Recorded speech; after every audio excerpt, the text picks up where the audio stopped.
Hello, ladies and gentlemen. First off, let me start by apologizing.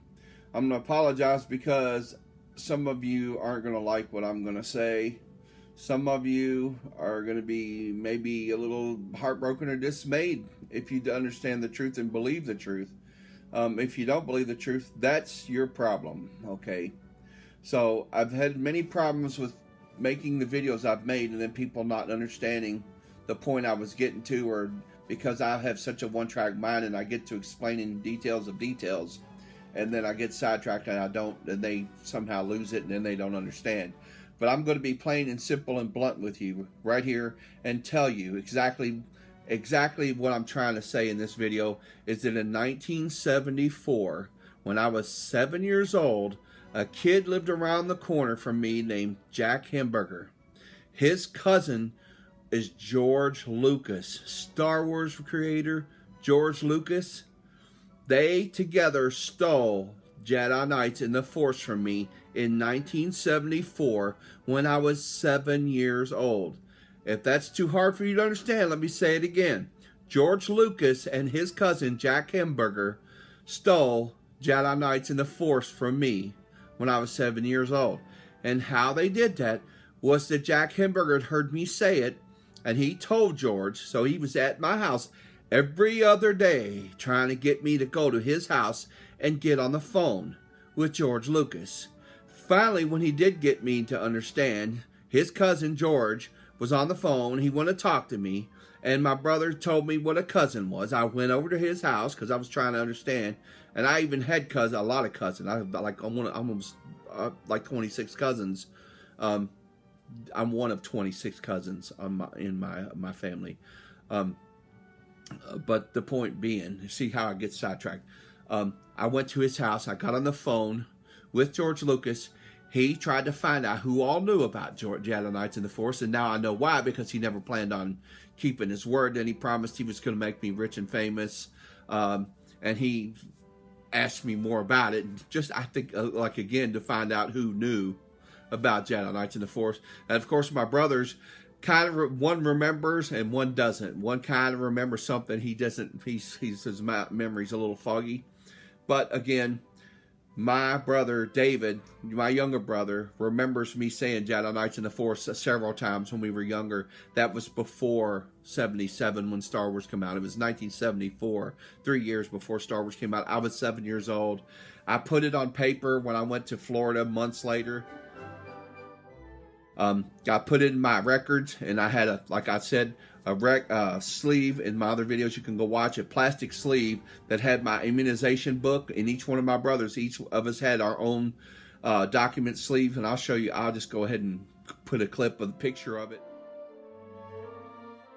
And we each had a little like immunization book that almost looked like a passport book, and each one of it had lines for your, dates and a little stamp where they immunized you and the stamp dates. So I had a book like that. I had my piece of paper that had Jedi Knights in the Force written on it in 1974. All that stuff was stored in my document sleeve. And both my brothers have their own, and all three of them were together, and mine disappeared after 1999. 1999 is when I started remembering the truth, and some things happened that recalled it, and it all came back to me, and it fell on me like a ton of bricks, and I was like,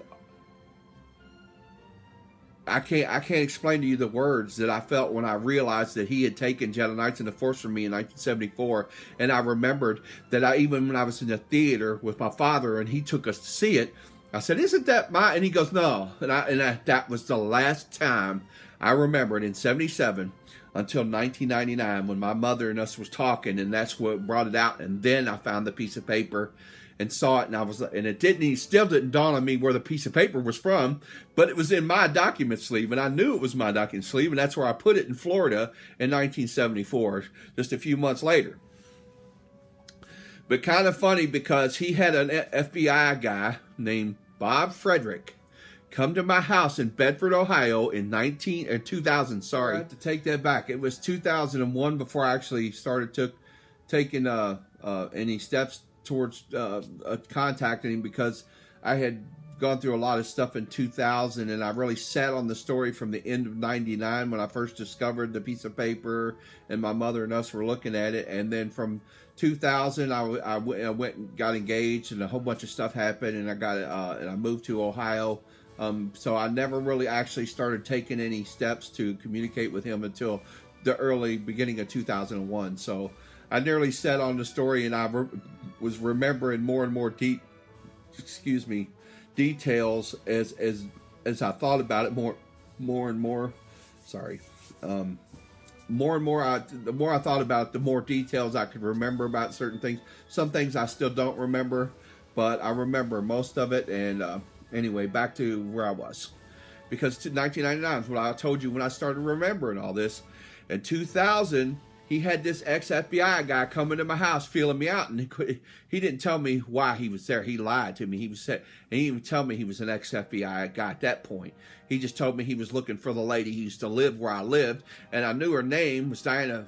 Oh, I can't say her name because she doesn't have anything to do with this. But I knew her name because I used to get her mail when I moved there. Some of her mail was still coming to our house, and y'all, I'm sure y'all have all done that. If you ever move somewhere, some of the people's mail still comes to you. But I knew that was her name because of the mail. And somehow he knew her name, obviously, so he knew, he had enough records to know that there was somebody else who lived there. So he came and he was feeling me out, and I didn't know that he was working for George Lucas. And then I've written a couple of letters, and he comes back and tells me who he was, and you can't be writing George Lucas. And I wrote George Lucas again. Well, the next thing I know, I got a letter from the police department telling me that Bob Frederick had wanted the police to arrest me. And the police said, well, we're not going to arrest you. This is exactly why I had to make another video. Actually, they called me first. Later, I ordered copies of the report. So they did call me on the phone first. Because we think you might have a case here, and you're not really threatening. Technically, you're not really threatening. Of course, I'd be in jail if I had. I've never been to jail in my life. I've never broke the law in my entire life. I had a couple speeding tickets. That's about it. I mean, I've never been to jail. I've never done anything wrong. I don't take things from people that don't belong to me, like somebody else does. Again, you know, what's really sad was that when he sold Star Wars to Disney, he sold it to Disney for $5 billion. Okay. Star Wars made for Century Fox over $25 billion. Okay. And I don't know if any of y'all know, but when you give somebody, a writer, an idea, they give you like 2% for an idea. Well, Jedi Knights was one idea. The Force was another. See, they had movies called Return of the Jedi, The Last Jedi. Okay, and then they had the movies called like The Force Awakens, you know, The Power of the Force, all those things. So both two ideas. That's not one, that's two ideas, okay? So technically, he should have given me 4%. 4% of $25 billion is how much? Well, if you say 4 times 25, that's $100 billion. So 4% of $100 billion, of course, we know is $4 billion. But since it's only 25, I get 1/4 of that. That's $1 billion. They basically, George Lucas robbed me for $1 billion. Who in the world could rob somebody for $1 billion and get away with it? Unless you're a Hollywood creep. You know what I mean? You can steal $1 billion from somebody if you're a Hollywood creep and get away with it. That's pretty sad. Considering I was 7 years old, I had just gone through a lot of plastic surgery. I was semi-handicapped at the time. There was a lot of things I needed in my life. That could have changed my life a little bit, but he had no consideration for me at all. As long as he made his. That's why I'm telling you people, don't worry about Luke Skywalker. See, he's not a hero. Look at Mark Hamill now. He's a loser anyway. Mark Hamill, Harrison Ford. I don't know what happened to them. They're not even good people. I mean, I don't know what they did, but you know, it doesn't matter. Real heroes live in real life, okay? Let's take, for instance, my grandfather was in Pearl Harbor.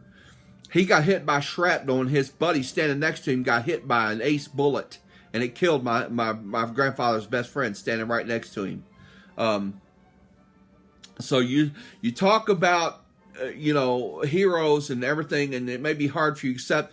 Star Wars is science fiction. When I seen that guy crying in that video, I was like, what? Especially after Star Wars was ruined by Disney. What a piece of junk. I seen the movies whenever they took them over. Despicable. George Lucas doing what he did was despicable. Stealing from a 7-year-old kid was despicable. Then to turn around and try to have me arrested was even more despicable.